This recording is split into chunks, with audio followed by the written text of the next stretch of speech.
Napansin mo bang may parang pamumutla o pagkawala ng kulay sa sukle at palong ng manok mo? Alamin kung paano ito maaayos. Maaaring senyales ito ng anemia o kakulangan sa nutrisyon. Pakainin ng pagkain na mayaman sa iron tulad ng leafy greens at fortified feeds para mapalakas ang produksyon ng red blood cells. Siguraduhing may sapat na sikat ng araw o UV light exposure ang manok dahil nakakatulong ito sa tamang produksyon ng bitamina D na nagpapalakas ng kalusugan ng dugo at balat. Bigyan ng malinis na tubig na may electrolyte para mapanatiling hydrated at mapabuti ang sirkulasyon ng dugo ng manok. Panatilihing malinis at maaliwalas ang kulungan para maiwasan ang stress na maaaring makasama sa kalusugan ng manok.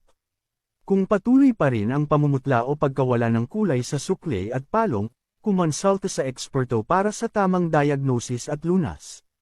Bigyan ng tamang nutrisyon at tamang pangangalaga ang mga manok mo para mapanatiling matingkad at malusog ang kanilang sukle at palong. I-follow para sa iba pang tips sa pag-aalaga ng manok.